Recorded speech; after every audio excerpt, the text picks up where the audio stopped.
வணக்கம். தமிழ் ஃபுட் கார்னரில் முருங்கைக்காய் காரக்குழம்பு எப்படி பண்ணுறதுன்னு பார்க்கலாம்.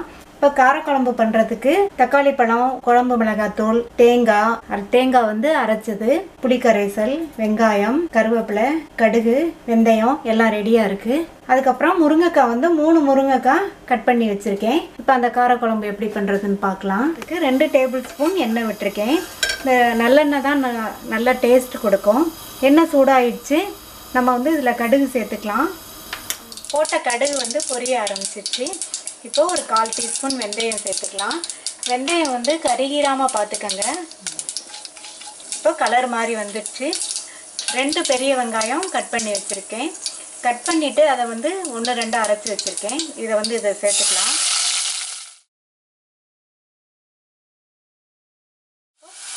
பெரிய வெங்காயம் வதங்கிட்டு இருக்கும்போதே கருவேப்பிலை சேர்த்துக்கலாம்.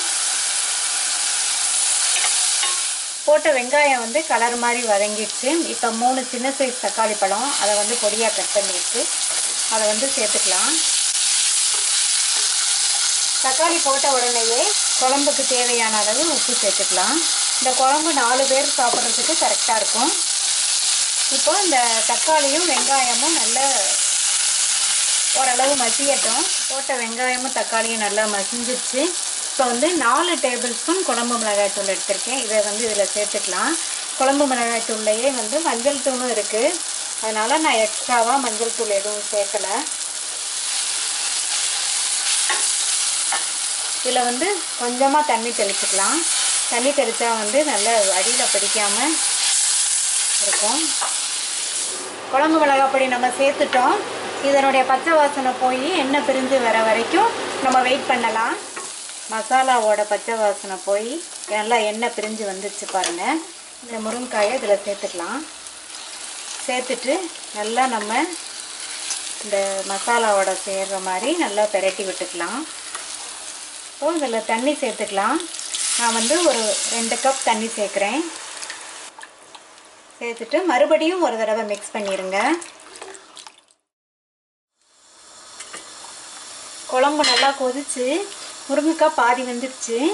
முன்னாடியே புளி ஊற்றினோம்னா முருங்கைக்காய் வேகாது, கொஞ்சம் டைம் எடுக்கும். ஒரு நெல்லிக்காய் சைஸ் புளியை வந்து கரைச்சி வச்சுருக்கேன். இதை வந்து இதில் சேர்த்துக்கலாம். சேர்த்துட்டு நல்லா மிக்ஸ் பண்ணி விட்டுக்கலாம். இன்னும் கொஞ்சம் நேரம் வந்து கொதித்து அந்த முருங்கைக்காயும் வேகட்டும்.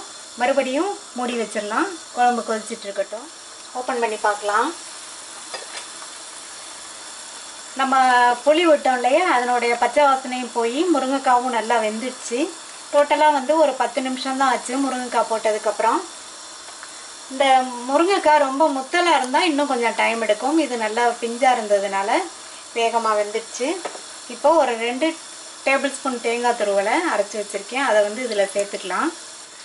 தேங்காய் வந்து ஆப்ஷனல் தான். உங்களுக்கு தேவைப்பட்டால் தேங்காய் அரைச்சி விட்டுக்கங்க. இல்லைன்னா அப்படியே வந்து நீங்கள் குழம்ப இறக்கிடலாம். இப்போது தேங்காயோட பச்சை வாசனையும் போய் குழம்பு ரெடி ஆயிடுச்சு. நம்ம ஸ்டவ் ஆஃப் பண்ணிடலாம். உங்களுக்கு வந்து இந்த குழம்பு இன்னும் கொஞ்சம் திக்கான கன்சிஸ்டன்சி வேணும் அப்படின்னா குழம்பு ரெடி பண்ணும்போது தண்ணியை வந்து கொஞ்சம் குறைச்சி சேர்த்துக்கங்க. கடைசியாக கொஞ்சமாக கருவேப்பிலையை நம்ம பிச்சு இந்த மாதிரி சேர்த்தோம்னா குழம்பு இன்னும் வாசனையாக இருக்கும். சூப்பரான டேஸ்டான முருங்கைக்காய் காரக்குழம்பு ரெடி ஆயிடுச்சு. நீங்களும் கண்டிப்பாக இதை ட்ரை பண்ணி பாருங்கள். உங்கள் கமெண்ட்ஸை ஷேர் பண்ணுங்கள். தமிழ் ஃபுட் கார்னர் சேனலுக்கு சப்ஸ்கிரைப் பண்ணுங்கள். தேங்க்யூ.